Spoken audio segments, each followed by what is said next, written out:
It's crazy that David had actually stopped singing. David, the hero of Israel's songs, is one of the ways that he comes to us in Scripture, and he stopped singing because of how guilt had silenced him.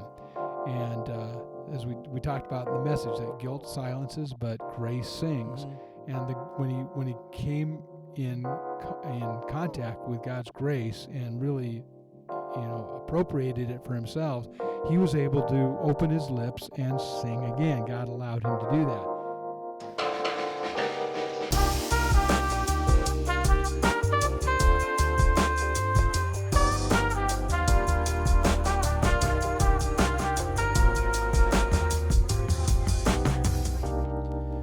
There's a prayer in the Bible that I can't stop thinking about. It all comes down to being open to God in a way that isn't all that complicated.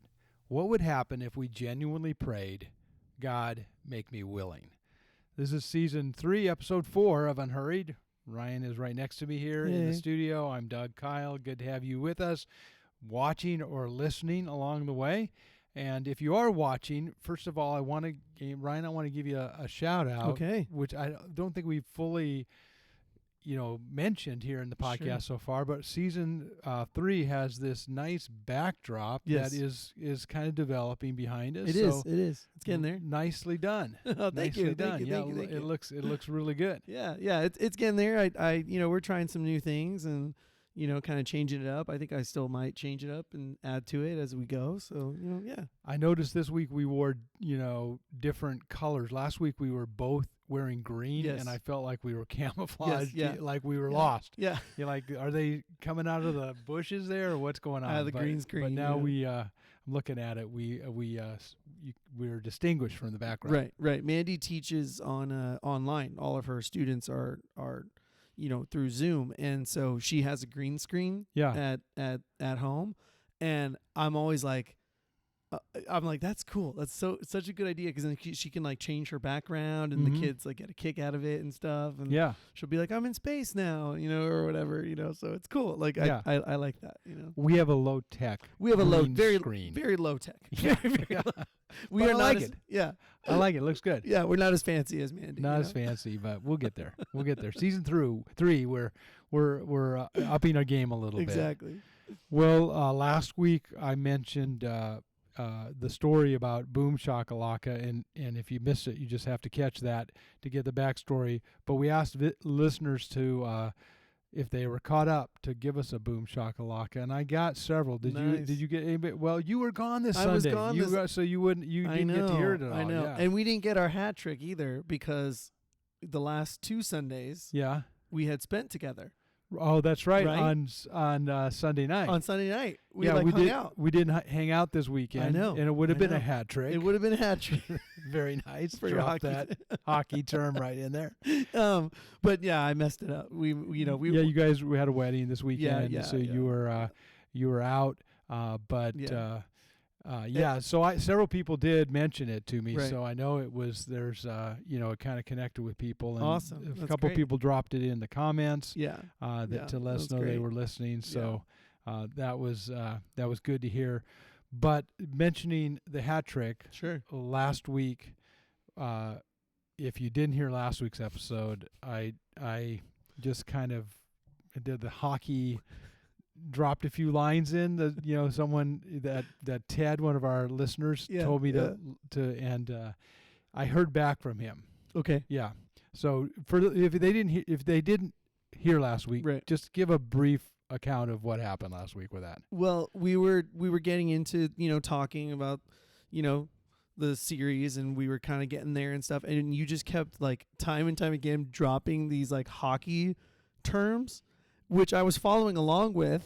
Except I know nothing about hockey. It took me a little while, because I was like, wait a minute here. I was like, why is he dropping so many of these? Like, did he look at a hockey like encyclopedia or dictionary or something? I'm like, what is happening here? And then I guess Ted put you up to put me up to how it. You could drop.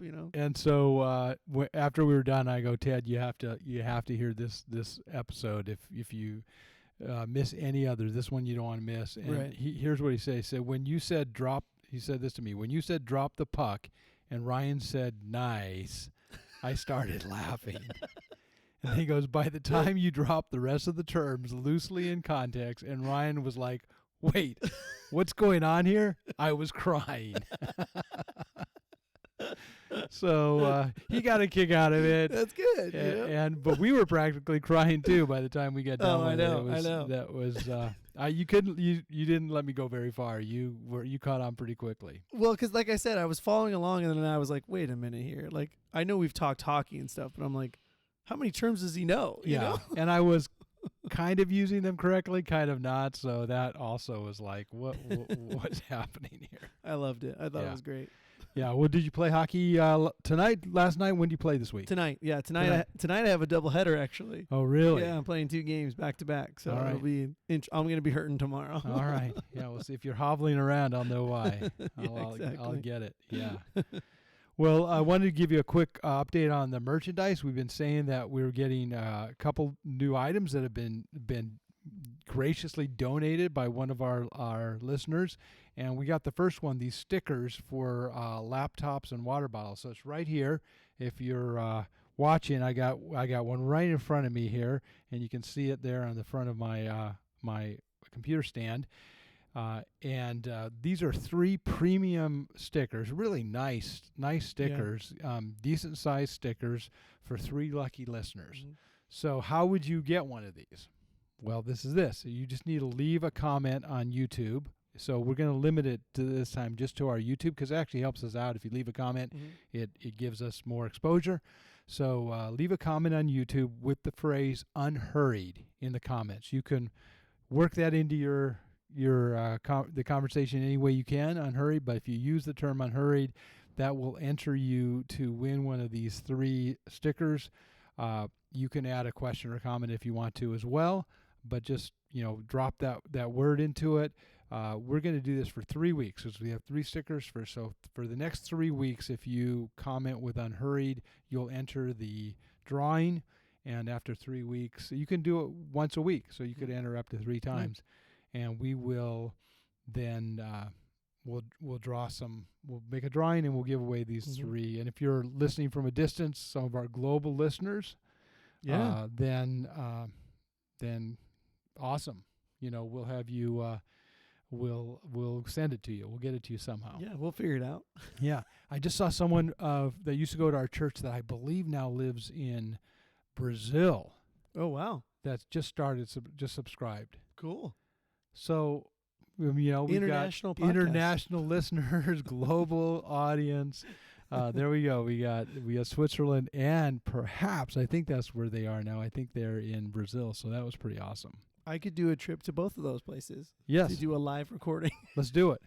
You guys set it up for us, and figure out the how to cover our costs, and we will be there, and we'll do a podcast from your, preferably during the World Cup would be great. During the World Cup would if be, I'm not asking for too much. Yeah, okay. The World Cup in Brazil, and maybe during the good summer season in Switzerland. Go. Yes, that would be nice. We can hike around the Alps. Yep.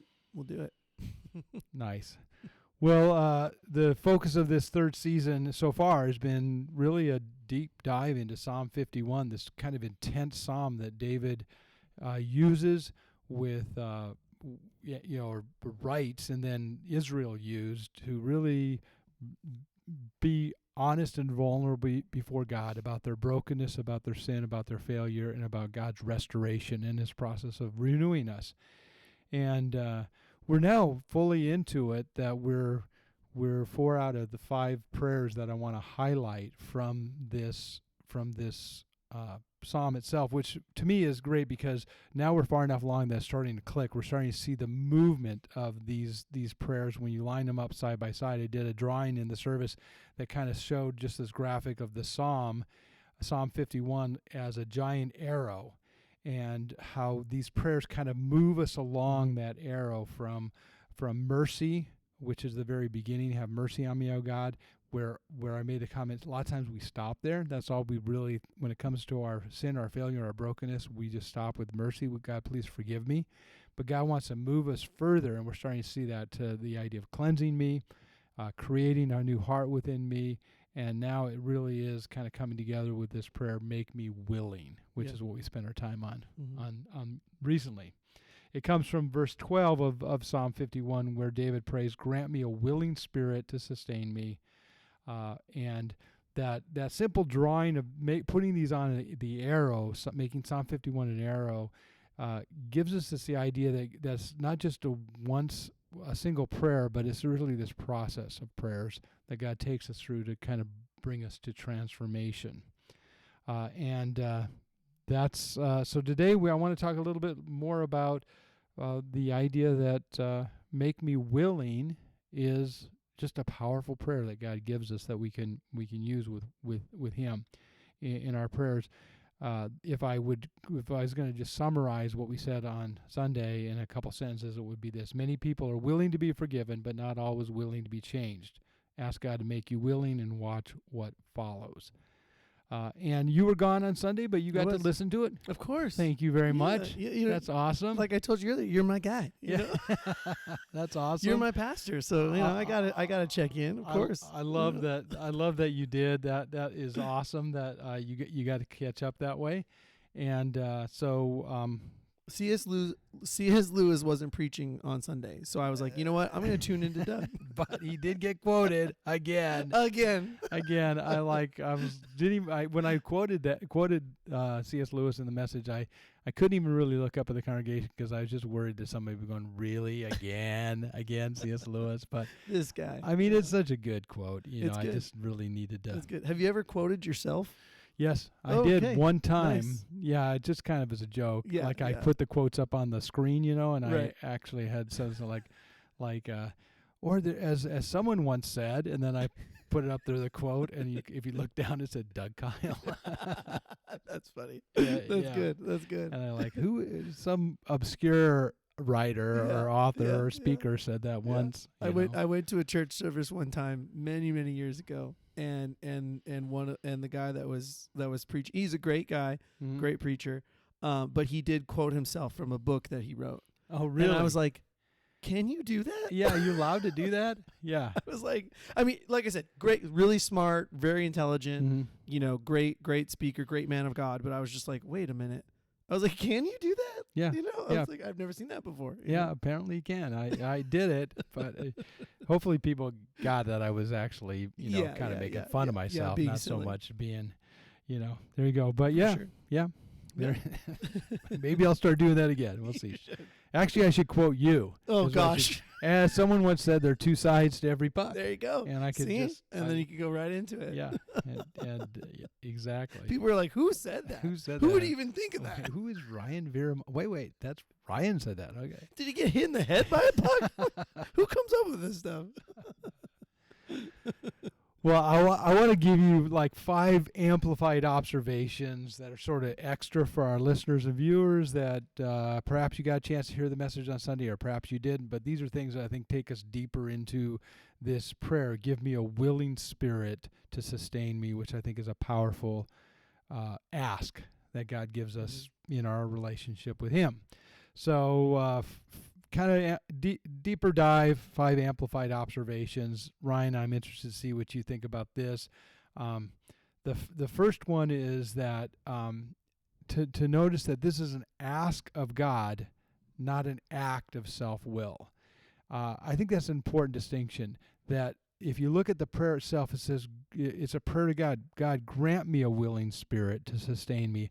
I think it would have been maybe possible to walk away from the message on Sunday and get the idea that this is the prayer, make me willing, is all about me muscling my way into a willingness to okay, Lord, make me, I got to be willing, I have to talk myself into being willing, or really, will myself into being in the right mindset. But if you look closely, this is a prayer. It's like asking God, like we've said in the past, asking God to do what we can't do ourselves. So when we sense this unwillingness in us, or this hesitancy, or this resistance to what God wants us to do, rather than saying, okay, I got to change that myself, I've got to really, it's really more like just be honest with yourself. I'm not there yet. Yeah. I'm not feeling it yet. Yeah, I can't, and God knows. So it's just almost being honest with ourselves and then asking him to do for us what we need him to do. It's really more about being aware and willing. And even if we can't say ask God to make us willing, we say, make me willing to be willing. Mm-hmm. To me, that's a very different way to look at this prayer than like me just somehow talking myself into a better attitude. Right. Well, and like we talked about earlier, it's like only God can fully, restore us, to make us new, to provide for us in that way. And same like this, once again, David is just reiterating that it's like, I can't do this by myself. You know what I mean? I can't will my will to be full again. You know what I mean? Right. My spirit is broken. It's not in a place that I can get to, to be there. And so it's like, that's where we have to rely on him in that way, yes. to bring us to that place of full restoration. Yeah. Yeah. No, that's exactly it. And to me, to walk away from Sunday with that is very different than walking away like, wow, I'm aware that I've got some resistance in me. I guess I've got to change that. Mm-hmm. No, for sure. Yeah. Yeah. So that's the first thing. This is an ask of God, not an act of self-will. A matter of fact, if you look at the entire psalm itself, it has, I think I counted 19 different prayers in it. And so it's very clear that when we're dealing with this spiritual transformation and the renewal that God wants to bring into us, it really is submitting to God's work in us and not just us sort of fixing ourselves. Right. Yeah. Secondly, I wanted to make this observation that this is linked to joy, and that is by just looking the entire verse. Grant me a willing spirit is the second part of verse 12, but the entire verse says this: restore to me the joy of your salvation and grant me a willing spirit to sustain me. So this prayer that God will give us a willing spirit is linked directly to our experience of joy, the joy, spiritual joy, a joy of our salvation. And I think a lot of times we spend, maybe, is it fair to say we spend too much time trying to restore joy rather than just act on what our faith calls us to do and then trust that the joy will follow. Yeah. I think, a lot of times we're chasing joy, like what's going to make me happy, what's going to make me joyful. I've lost my joy. Instead of simply asking God, restore that joy that is linked to my relationship with you, and then followed up with this prayer, grant me a willing spirit. Make me, help me be willing to do what you've asked me to do and called me to do. And I think that's an important distinction to make. Matter of fact, what I want to say about that is that when we see the two prayers linked, and that joy comes with having a willing spirit and asking God for that, it's really asking Him to change the way I think about spiritual duty from a duty to a privilege. When He makes us willing to do something rather than just like doing it grudgingly or because we think it's, what I'm supposed to do, but like, God, give me a willing spirit, help me to do this willingly, then joy follows. Because now suddenly I'm not doing it because I have to, but because I get to. I'm not doing it because it's a duty, but because it's a privilege.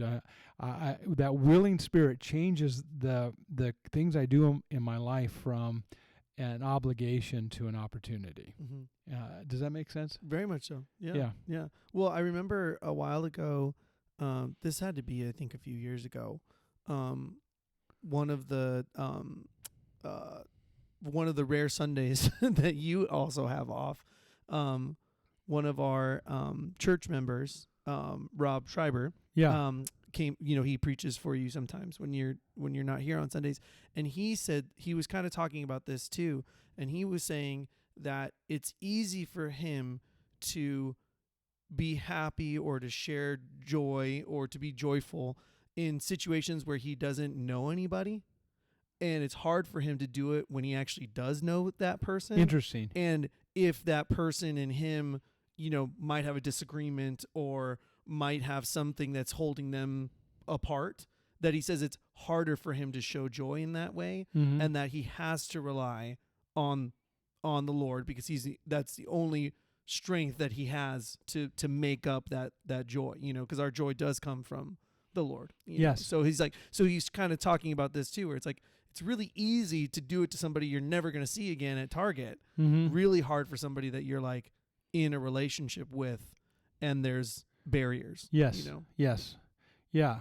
And that's a great point, because it really points to the fact that joy is linked to sort of this spiritual dependence that we have on God to do it for us. And then also it shows up in these kind of tricky, sticky moments of life, for sure, when you're really asking God to kind of to change your whatever's holding you back from being fully engaged as the person that he calls us to be. Right. Exactly. Yeah. Yep. Yeah. But when suddenly you see it as, I can't do this on my own, God, give me a willing spirit. And when he does, suddenly, like, the willing spirit is like, I'm doing this by choice, not by obligation. I'm doing this because I believe it's the best thing, and I believe that now to the core of who I am, rather than this is somehow the obligation or the thing I have to do, I'm supposed to do. And suddenly when the Christian life becomes this privilege, and this lights on, and this pathway that's been lit for us that goes to life and beauty and whole meaningful relationships with God and with others, when you see it that way, you go, well, joy does return, because you're really walking down the pathway that he's opened up for us.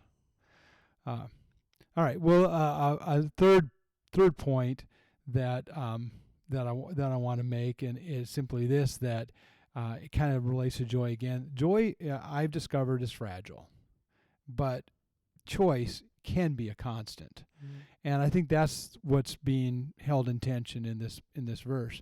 The idea that joy is something that often needs to be restored, that we lose, it comes, it goes.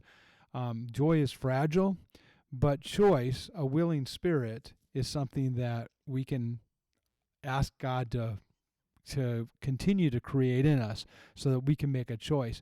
We don't always, in the spiritual life, we don't always feel, have these elated feelings and everything's just, amazing.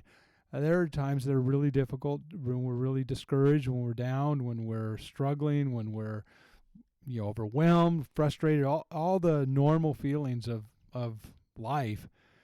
But choice is a constant. Like, in the middle of this, what am I going to choose to do?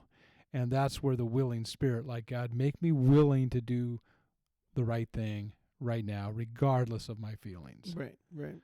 And that's where our reliance on God comes in, is that because joy is fleeting, right? Because you can go moment to moment, and even with the kids too, it's like, or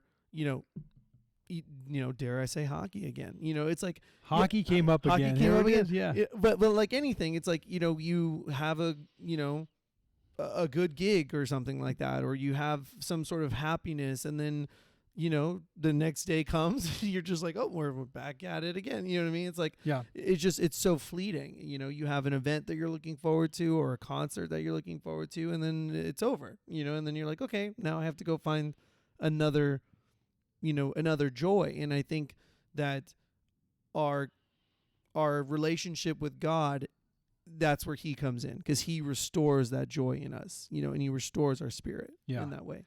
When we're in a good place with God, and the joy of the spiritual life is present, we tend to make pretty good choices. Yes. From that place. But when we're not, when we're struggling, we're wrestling, it's a healthy thing to say, if I were feeling the joy of my salvation, if I were in a good place with God, what would I choose to do right now? Yeah. And then just do it. Right. Just do it. And if you're, maybe to circle back to how we started, if you're still not feeling that, if you're feeling like, that feels like duty rather than privilege, then ask God, give me a willing spirit, you know, to ask him to say, help me do this with joy and with an openness rather than with my feet dragging. Right, exactly. All right, well, the next thing that strikes me that we didn't really get a chance to go deeply into in the messages is, and this comes out of the fact that I know where this message is this series is going. Right. I'm thinking about what we want to do next week, and very much in this series, I've been trying to not overlap, not overstep some of the things that I'm going to say in the future. And so what I want to do is want to save a little bit for the end. And so this time I'm mainly focused on what we know to do. Next week we'll broaden this to the unknown of God's will. There's a lot of things in God's will that we don't know that he wants us to do. So, and we'll talk about how we explore that in the week to come. But when I'm talking about the willing spirit here, I'm talking about those, make me willing to do what I know you want me to do.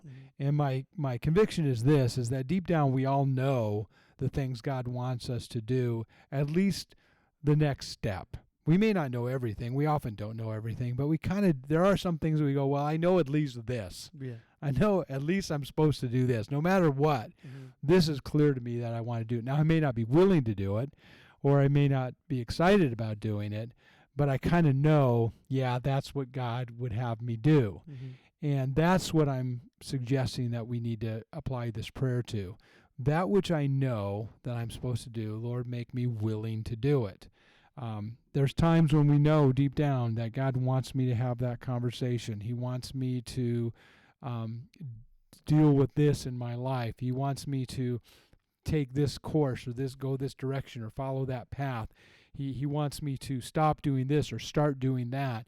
We know, deep down that is genuinely what God wants us to do. But we're still resistant. Sure. We're still hesitant to do it. Something in us just, is holding back. And so we ask God to make us willing to do that which we know. We may not know everything, but we know that. And I want to, God, help me do that. At least the part that I know is probably going to lead and open the doorways to the other things that you want me to do in this situation. Make me willing. And if I'm not able to say, make me willing, to say, Lord, make me willing to be willing to do that. And as we do them, our heart softens. As we step out and allow God to soften us towards his clear will for our lives, then there's this softening that happens, and I believe that the doors start to open. We take a step in the right direction, and the next step becomes clear to us. And sometimes that's an easier step, or sometimes that's a harder step. If it's harder, Lord, make me willing. If it's easier, we go, thank you, Lord, that your willingness is now leading to deeper clarity for what I'm supposed to do. We don't always know all the things that we should do, but do what we do know that we're supposed to do. Do the parts you know. Yeah. Well, and then once again, like you said earlier, it's like when you're in that sweet spot and you're operating from that sweet spot, sharing joy with others, having a willing spirit, like doing it because we do it for the excellence of God, not for other people. You operate in such a easy way. Everything kind of flows really nicely together in your life, and that if you do hit a bump or something happens, you've got that joy already there. In I can't think of the word, but like you've got it. You've just already got it there. So like anything that comes across doesn't feel so heavy at that time. Yeah, you're in the right place. You're in a much better spot. Yes. Place with God. Yeah. If with this prayer. For sure. I feel like it makes us more honest. Yeah. Which the Psalms give us permission to do, to be, brutally honest with God and brutally honest with ourselves, with how we are. It's to me, this is another one of those prayers that is so maybe liberating for us to realize we can pray. it doesn't maybe dawn on us a lot of the times that it's okay to ask God, make me willing, when we realize that means, I guess I'm admitting that I'm not willing, right, that I'm resistant. We feel like we have to come before God and act like we're like I am as moldable and flexible and Sure. available as you want me to be. Right. And sometimes we're not moldable, and sometimes we're not flexible, and sometimes we're not available. Yes. And this prayer admits that. Right. This prayer says, God, I know where I should be, and right now I'm not feeling it totally, or Right. there's some reason that I'm resistant. And I actually have learned to sort of savor those moments in my life, if that makes any sense. It's like a very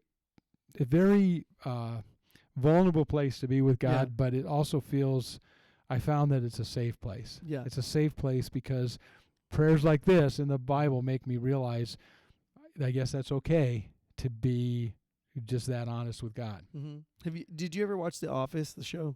I did. I didn't ever follow it, but I've seen several episodes. Little bits. There's one character, and they do like the interview style, right? Like where they interview the characters, and so they bring in like a new boss, and they're interviewing one of the characters, and he's like, I like a strong leader, but I only want to be led when I want to be led.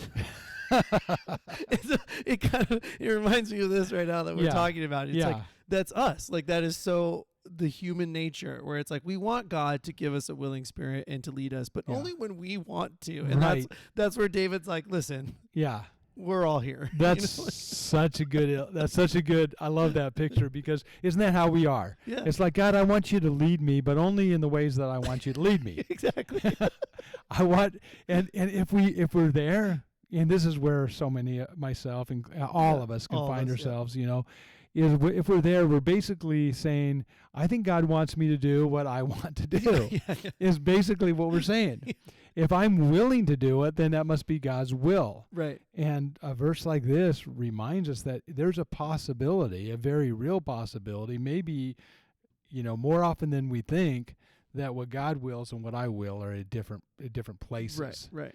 And so then we're asking him to make us willing. Yeah. Now it may not be sinful. It may just be deeper clarity, because I use the illustration of Jesus praying, this is my will, but not my will, but your will. Jesus, of course, was sinless.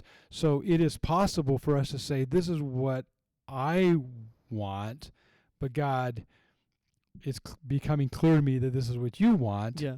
So make me willing to do what you want me to do. Mm-hmm. And that doesn't have to necessarily be a sinful process that you're going through, because Jesus modeled that that's very real. But for us as human beings with also a selfish tendency, a lot of times it is a matter of really realigning us spiritually and getting us to a better place than we were before. Mm-hmm. Yeah, very much so. And then that's where our reliance on God comes through for us. Where He once again can take what's broken and just in a bad place and fulfill us and bring us to a place where we have a willing spirit.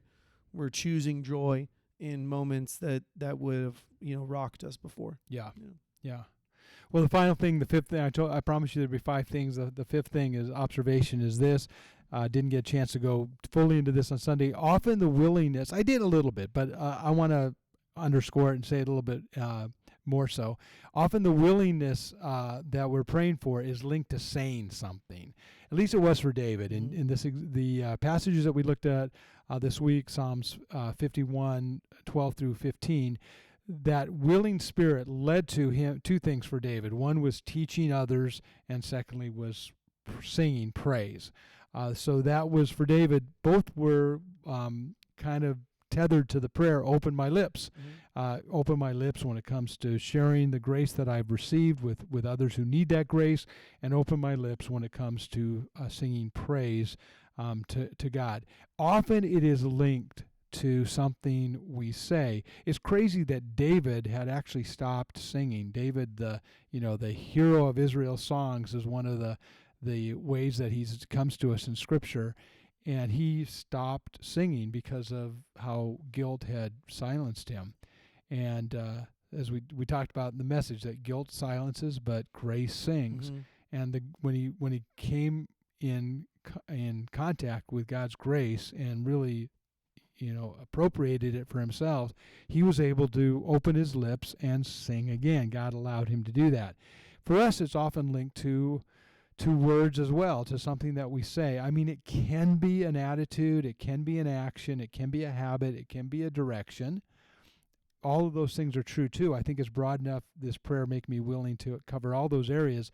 But it's interesting to me, it's often a word. It's often that God wants us to open our lips and say something, either in encouragement to someone, witness to someone, and worship to God, praise to Him. It often comes down to a word, a conversation, or an expression of praise to God. I don't think people. I have a question for you, Ryan, Sure. about this. I don't think people. I don't know exactly how you feel on this, but I don't think people actually have to sing during worship. Like I'm saying, they don't actually have to open their mouths and vocalize during worship. I told a story on myself in the message where it's clear I definitely have not been gifted with the ability to sing, but still I think there's something good or beneficial in actually articulating the words. Sure. If we can. So I want to not make this a hard,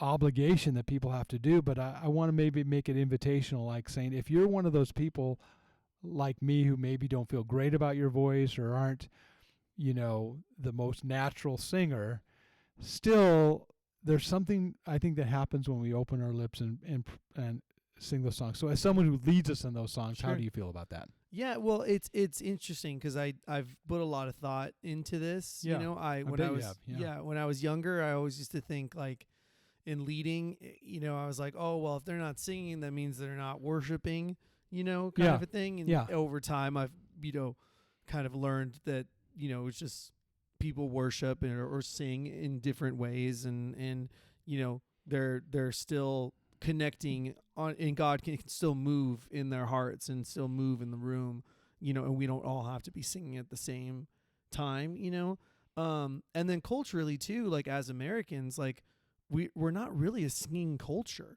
right? You know what I mean? Like we don't have like the soccer chants or that people sing and randomly, or like as like in other cultures, there's like more communal singing, or there's more traditional songs that they sing together, and people can, live in one, can live on the West Coast and the East Coast and have completely different traditions, and, even the Midwest and stuff like that, where you have like more of country, but then, Atlanta, you got like hip hop and rap. And so it's like, it's just so different. Yeah.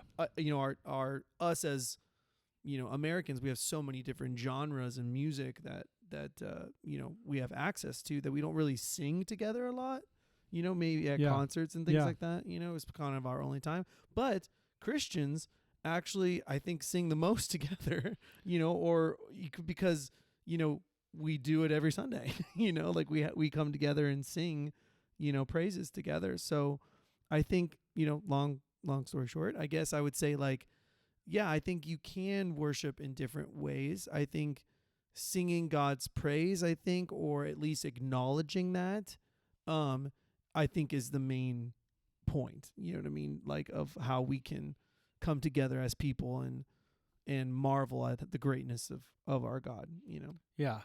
Yeah, I mean, I like this. I like that you, a guy who has sung all your life, you've been singing from the earliest days and leading worship since you were 12 or something, right? Yeah. I mean, weren't you pretty young? Young, yeah. We started, my brother and I both started playing music pretty young, and then we went to a really, really small church, and they needed people to play, and my brother and I were like, well, we can try, My mom was like, she, in her sweet way, was like, she's like, well, the boys are here, you got to put them to work.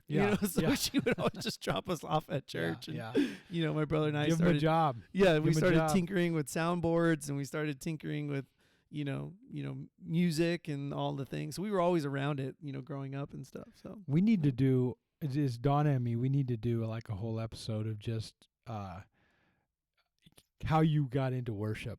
I think that would be really, really interesting, and I would love you just interviewing you on that. And I know a lot of the story, but I think it would be really fun for our listeners to hear that too. But my thought, the reason I bring it up is because you're a guy who's been around music forever, have a great voice, a very musical. I'm on the other hand someone who is more self-conscious about my voice, let's put it that way, and not a natural, not naturally musical, and you're kind of giving us permission to say, you can worship in all kinds of ways, but I'm kind of also on the other hand saying, I think there's something about trying to sing, even if you're like me, it's not the most natural thing to do. I found in my life that sometimes I come to a church or a setting where we're going to be worshiping, and I'm ready. I'm just in a good place, and it's like let's go. But probably more often than not, I'm coming not feeling like I'm in the mood or ready to sing. But even as I do it, something changes in me. When I start singing, vocalizing, actually articulating the words, and for everybody's credit, not too loud. But when I start doing that, I think it does something. There's something very.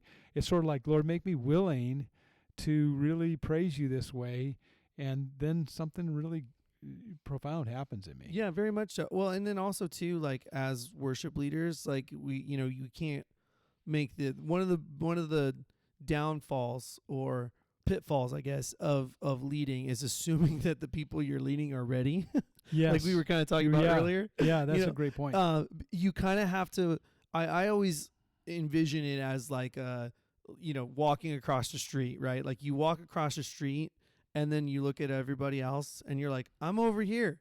Why don't you come over here? But then you kind of have to like go back across and then lead people back across the street. You know what I mean? And that's just what our role is in the church as worship leaders, is that we just pull people along with us, and we try and, set up the message or whatever the series that we're in that day. And then we try and, wrap it up at the end. And, it's a way that we can come together as a church body and sing and lift up praises to our God. And, so you can worship in many different ways.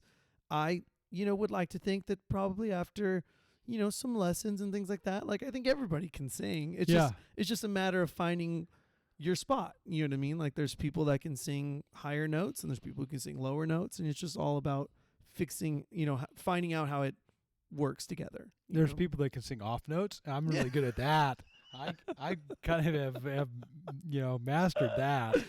I would jokingly, with my mom, when she would sing, I would grab a guitar or the piano and I would pluck certain notes, and then I would say, I give up. I give up. So she's like, I take you to your music lessons all the time, and this is how you treat me. It just made me laugh. It's just a joke. That's awesome. Awesome.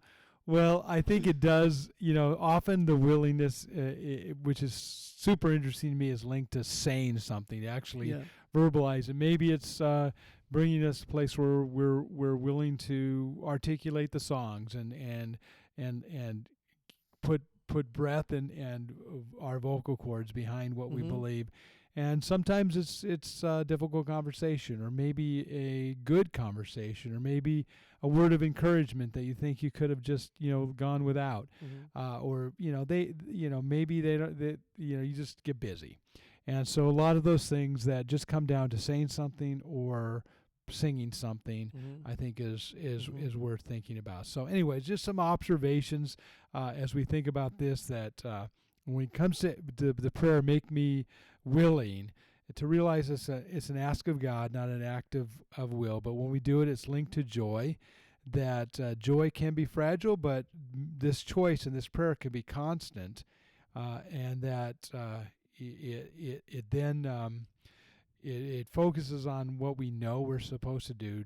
Focus on that and let God reveal what we don't know, and realize a lot of times it's just something that we need to say or sing with that. All right, well, we invite listeners' questions to be a part of this. I told you earlier we got several boom shakalakas from people either in person or on comments, which is great to let us know that they're caught up. I have a question that I think, Brian, you're going to have a better angle on this than me. So I got actually several comments in person about just how I don't know, just how much people are getting out of the final song the on Sunday mornings, and specifically the comments have been interesting. Like Doug, have you noticed that people are just like sitting during the final song, which seems to me like that's kind of the normal thing, but in our culture that is a little unusual because people tend to stand during the last song, and yet people have been kind of sitting with it. And the observation has been there's just been during this series, this kind of deep reflection that's happening. They're engaging with the final song in a different way, maybe than they have in the past because of the words of the song, the lyrics of the song, or the connection to the message. And we usually stand. And so what do you think is going on with that people are now sitting a little bit more? And I think the norm is for us to stand and at the end, and I kind of like the energy of that and the maybe our culture that, let's just put it that way, the culture that we have that does that. But what do you think? I guess it's a two-part question. What do you think's going on with people when they are sitting rather than standing at the end? And also, secondly, do you feel as a worship leader there's permission to do both? Can they stand or sit or either? What do you think about that? Yeah, I think it all depends on the song, right? Like if it's a more reflective song, it's going to allow for people to stand if they choose or sit, and that's fine. And then it's also series too. Sometimes there's more reflective series, and then there's other series that are, more, mountaintop kind of, this is how we go out into the world and how mighty and how great is our God, and we need to stand and we need to proclaim how great he is, and things like that, and it just kind of comes and goes. It comes and goes in waves. There's times where it's more reflective, and that's okay. And then there's other times where it's, more of a hurrah, let's, let's champion this together, kind of a thing. And that's fine. And then there's times where in a song or something, I'll invite people to stand to sing the last chorus with us, or to sing, the last section of the song. And then there's other times where I just go, it's more reflective anyway, so we'll just be in this reflective moment together. Yes. So I say yes.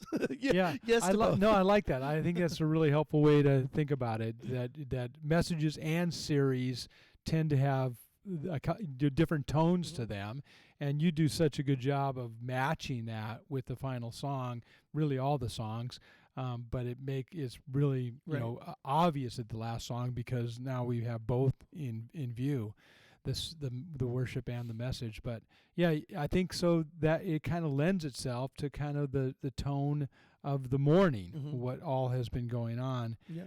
Also, I appreciate the last thing you said there, because I guess that wasn't so much in my when I was thinking about this and the question. I wasn't thinking about that part too. Is that there are times when you coach us what to do.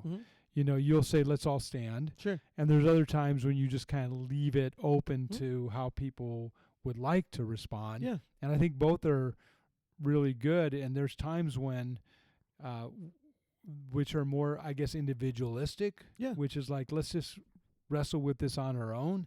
And then there's freedom to kind of respond the way we, wherever we find ourselves.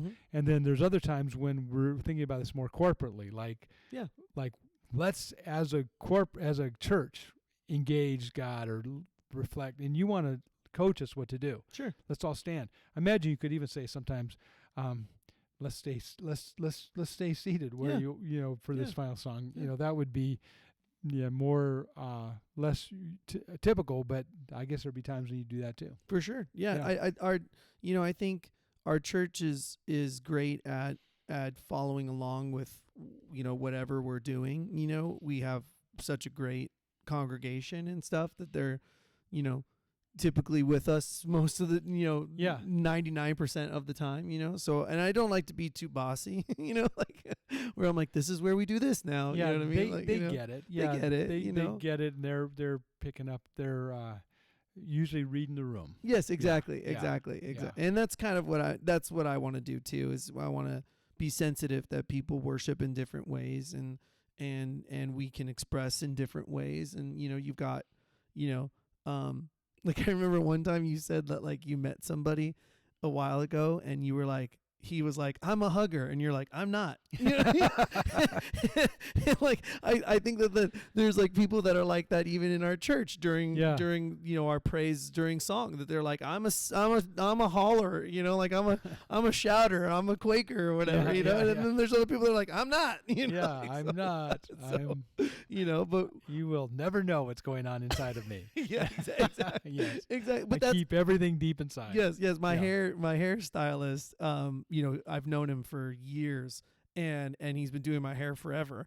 And he and I, he's grown up in church, and so we always talk about church and worship and all these other things that when I go and see him. And he's always like, why? He's always asking me questions. He's like, why do worship leaders always want us to clap? Or why do they always want us to do this or whatever? And I'm like, well, I think they want people to know that you're engaged in the service, and they want that, give and that take, and things like that. And he goes, I just stand there with my coffee in my hands. And I go, well, that's not great either. I go, can't you just get a little involved? Yeah. I just tease him all the time, Yeah. That's funny. Yeah, so it's just complete opposite, on the spectrum there, but it's fine. Yeah, it's hard to get everybody clapping here because we give everybody coffee before they come in, so, you're asking a lot to clap. It's like, well, where's my cup holder? Right? How am I going to do this? How am I going to do this? Yeah. No, it's all good. I like I said, people worship and express their way differently, and it's fine. It's all good. So I remember that comment, but just to be clear, I'm not a hugger with strangers. Okay. Okay.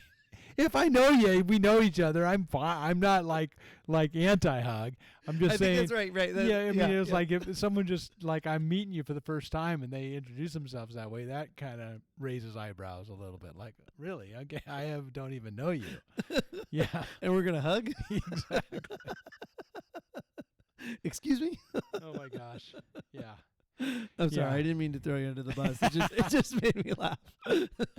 Well, hopefully this has been an encouragement to you. Thank you for joining in with us again. I feel like we're by season 4. We're now fully in. I mean, season 3, episode 4. Yeah. We are fully into it here. So thank you, Ryan, for being a part of this. Thank you to our viewers, our listeners, their enthusiasm, their participation along the way. Hopefully you can be one of the premium sticker winners. I'm thinking people could put those on their laptop, maybe a water bottle. Yeah. They could put them on their bumpers, Sure. car decal. Only if they're nice drivers. Who doesn't want my face on their bumper? I don't know. Yeah. Anyway, until next time, this has been Unhurried with me, your host, Doug Kyle. I look forward to talking soon.